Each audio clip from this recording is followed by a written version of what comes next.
अस्सलाम वालेकुम दोस्तों। अस्सलातु वस्सलाम अलैका या रसूलुल्लाह।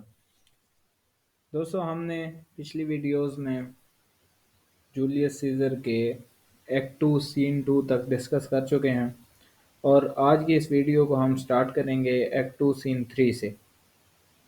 पिछली वीडियोस के लिंक मैंने आपको दे दिए हैं, आप डिस्क्रिप्शन में चेक कर सकते हैं। चलें तो शुरू करते हैं आज की अपनी ये वीडियो।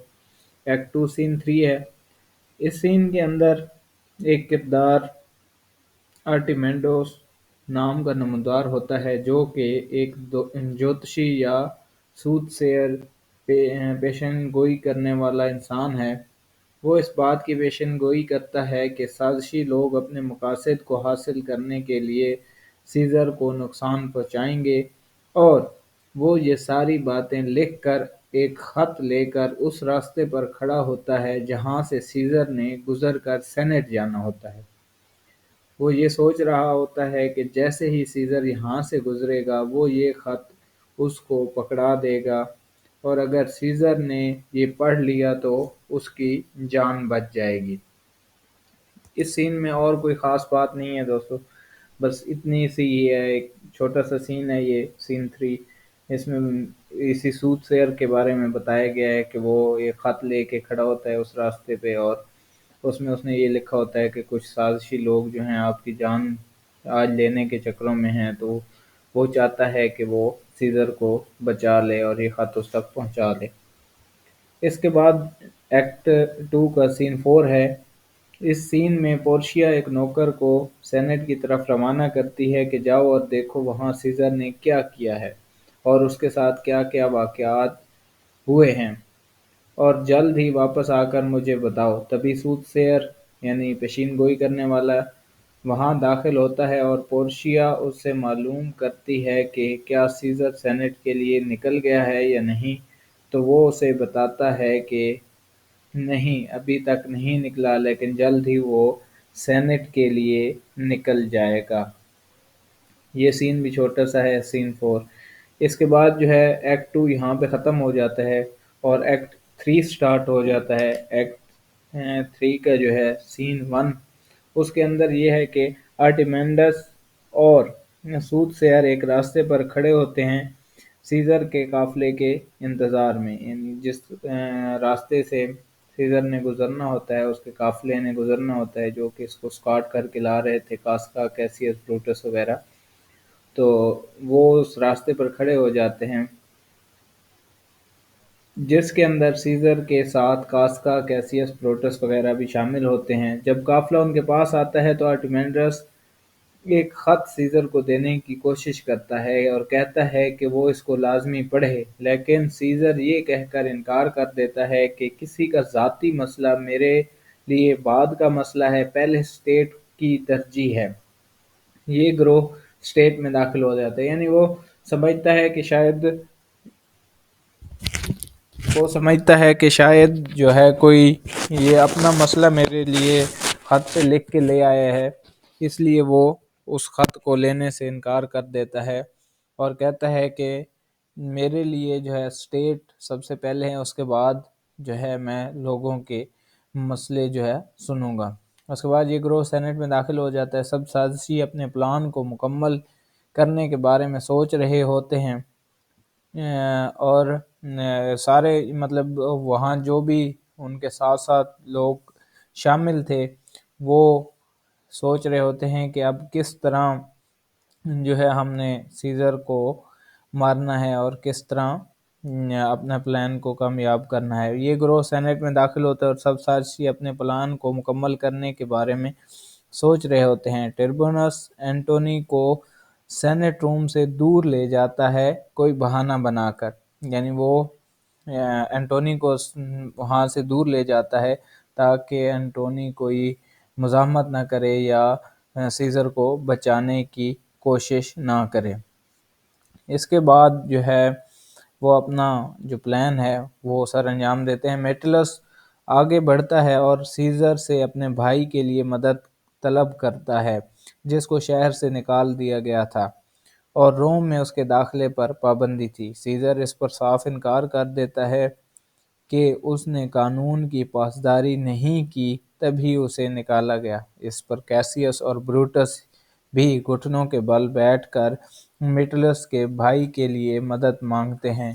यानी ये एक प्लान बना रहे हैं, जानबूझ के उसके घुटनों में बैठ रहे हैं सारे, और उसको ये शो करा रहे हैं कि हम जो है इल्तिजा कर रहे हैं ये उसके जो है मिटलस के भाई के लिए कि उसको दोबारा रोम में दाखिले की एंट्री दी जाए। उसको जो है मुल्क बदर कर दिया गया था किसी उसके जुर्म की पादाश में, ताकि ये सारे उससे दरख्वास्त करते हैं कि अभी आप हुक्मरान बनने वाले हैं तो उसको वापस आने की इजाज़त दे दें।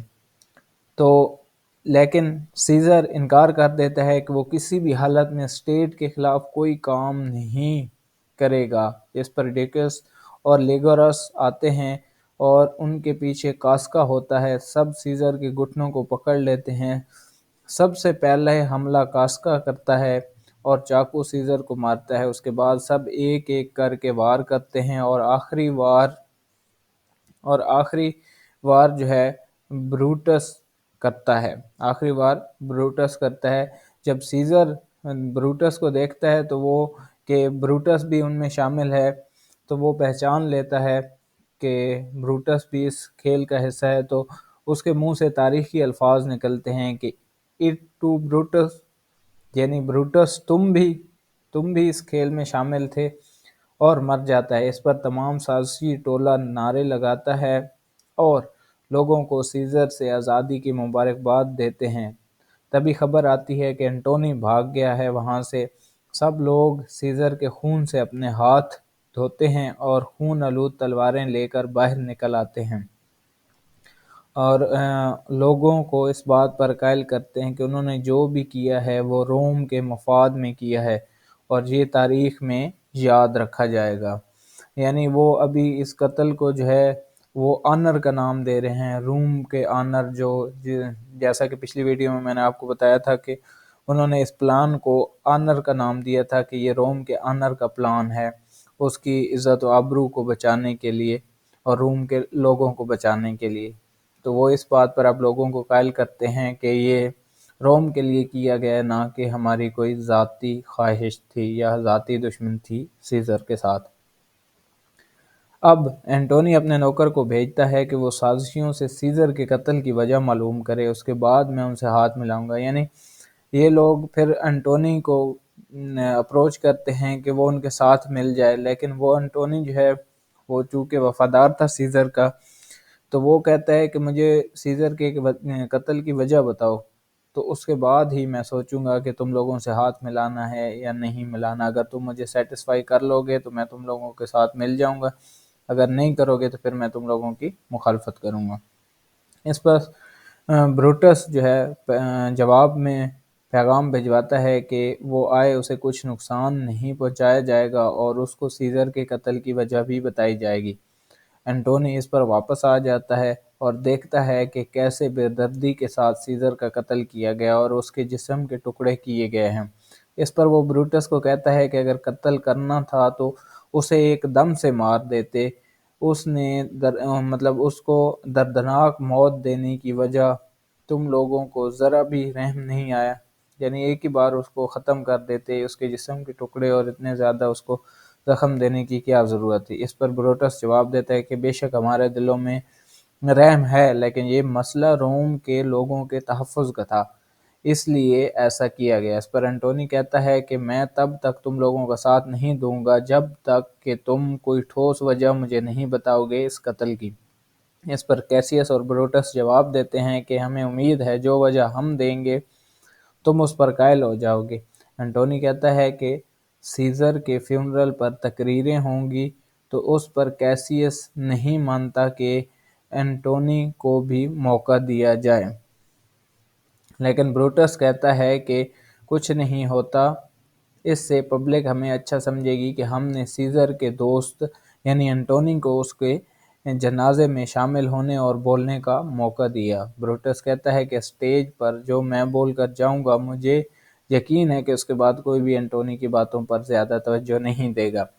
यानी कि उसकी फ्यूनरल जो होगी सीज़र की, उस पर हर कोई अपने تحفظات بیان کرے گا کہ اس نے کیوں جو ہے قتل کیا ہے سیزر کو، یا کیوں اس پلان کا حصہ بنا ہے۔ تو اس پر کیسیس کہتا ہے کہ انٹونی کو موقع نہیں دینا، ورنہ ایسا نہ ہو کہ لوگ ہمارے خلاف ہو جائیں۔ تو بروٹس کہتا ہے کہ جو میں سٹیج پہ بولوں گا، جس طرح میں کنونس کروں گا عوام کو، روم کی عوام میری باتوں میں آ جائے گی، اور پھر اس کے بعد انٹونی کی باتوں پر کوئی بھی توجہ نہیں دے گا۔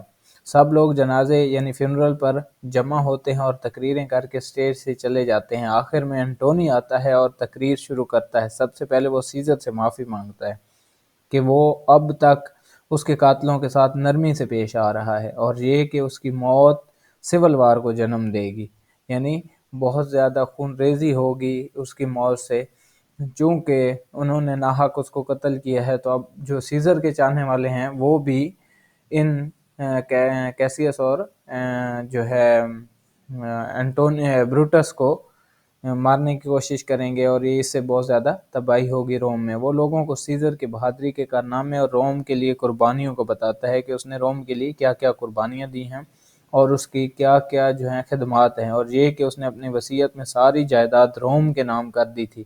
اگر وہ غلط انسان ہوتا تو اس نے حکمرانی کا تاج لینے سے 3 بار منع کر دیا تھا، جیسا کہ پہلے سین میں نے آپ کو بتایا تھا کہ انٹونی نے پبلک کے سامنے اسے 3 بار کراؤن آفر کیا تھا حکمرانی کا، لیکن اس نے انکار کر دیا تھا۔ اس سے لوگوں کے دلوں میں بروٹس اور کیسیس کے خلاف نفرت پیدا ہو جاتی ہے۔ اگلے سین میں اس کا ملازم آتا ہے اور سیزر کی لاش کو دیکھتا ہے۔ اس پر انٹونی کہتا ہے کہ جاؤ آکٹیویس کو بتاؤ کہ ابھی روم واپس نہ آئے۔ آکٹیویس منہ بھولا بیٹا ہے سیزر کا، جس کو مطلب لے پالک یا ہم کہتے ہیں کہ وہ انہوں نے کسی اور کا بچہ لے کے گود لیا تھا اور پھر اس کو پالا تھا۔ منہ بھولا بیٹا ہو گیا آکٹیویس سیزر کا کہ وہ روم میں واپس نہ آئے، کیونکہ وہ پڑھائی یا کسی سلسلے میں روم سے باہر رہتا تھا، کیونکہ یہاں اس کے لیے خطرہ ہے اور اس کے باپ کو قتل کر دیا گیا ہے۔ اب اس کے بعد یہاں پہ جو ہے سین 1 ختم ہو جاتا ہے ایکٹ 3 کا، اور اس کے بعد شروع ہوتا ہے ایکٹ 3 کا سین 2 اور 3۔ یہ کمبائن اس کی ٹرانسلیشن ہے۔ اس میں بروٹس اور کیسیس ایک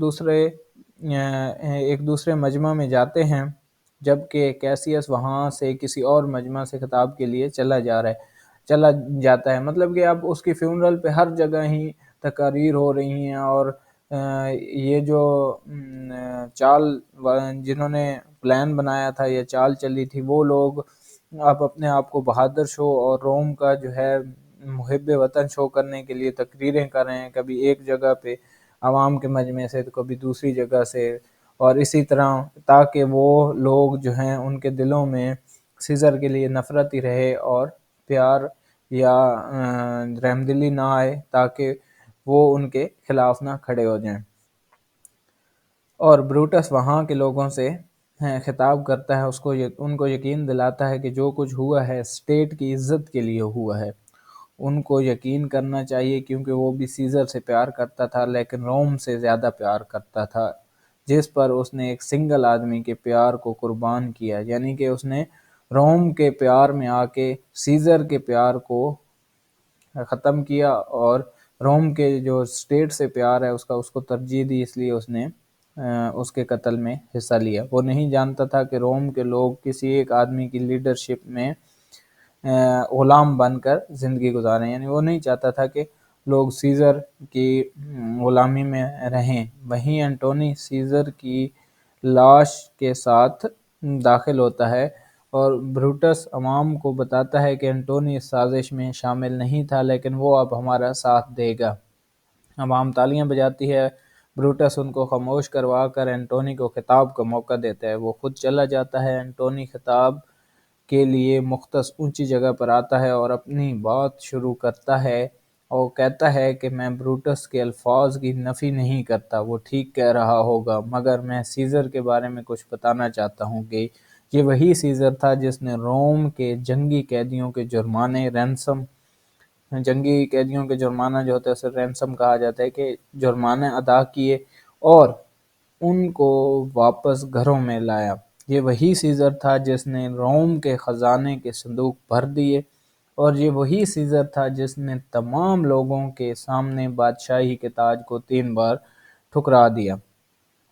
ان کو پتہ تھا کہ سب سیزر سے پیار کرتے ہیں، اور ان کو تھوڑا سا بھی احساس ہوا تو اس کے غم میں یہ لوگ روئیں گے، اور یہی احساس جو ہے وہ اینٹونی جگانا چاہتا تھا، اور وہ اس میں کامیاب بھی ہو گیا تھا۔ یعنی جب اس نے یہ ساری باتیں کی تو عوام کو احساس ہوا کہ ہم نے ایک محب وطن یا جو روم سے پیار کرنے والا تھا، ہم سے پیار کرنے والا انسان، وہ ہم نے کھو دیا ہے، اور اس کو ناحق قتل کر دیا گیا ہے۔ اس کے بعد وہ کہتا ہے کہ سیزر کی ایک وصیت بھی ہے، لیکن میں وہ پڑھ کر نہیں سناؤں گا، کیونکہ تم لوگوں کے خیال میں وہ ایک مغرور حکمران ثابت ہوتا، جس پر عوام نے اصرار کیا اور منت سماجت کی کہ ہمیں پڑھ کر سنائیں۔ تب اس نے وصیت پڑھی، اور اب عوام سازشیوں کے خلاف ہو گئی اور انہیں غداروں کو لقب دے دیا۔ جب یہ بات بروٹس اور کیسیس تک پہنچی، وہ روم سے بھاگ گئے۔ اینٹونی عوام کو لاش سے کپڑا اٹھا کر دکھاتا ہے کہ کیسے انہوں نے بے دردی سے سیزر کا قتل کیا، تاکہ عوام میں اور زیادہ غصہ پروان چڑھے، اور اس کے ساتھ ہی وصیت کا باقی حصہ پڑھتا ہے کہ سیزر نے اپنا جو پرسنل خزانہ تھا اس سے روم کے ہر انسان کو حصہ دیا ہے، اور اس کے ساتھ ہی وصیت کا باقی، اور اس کے ساتھ ہی جو اس کی باقی دولت بچتی ہے اس میں سے اس نے کہا ہے کہ پارک بنائے جائیں اور تعمیرات کی جائیں۔ یہاں آکٹیویس کا ملازم آتا ہے اور بتاتا ہے کہ آکٹیویس سیزر کے محل میں پہنچ چکا ہے، جبکہ بروٹس اور کیسیس جو ہیں وہ بھاگ گئے ہیں۔ تو دوستو یہاں پہ جو ہے ہمارا ایکٹ 3 کمپلیٹ ہو جاتا ہے۔ اگلی ویڈیو میں انشاءاللہ ہم ایکٹ 4 سے شروع کریں گے۔ تو اگلی ویڈیو کے لیے اجازت، تب تک اللہ حافظ، اللہ نگہبان۔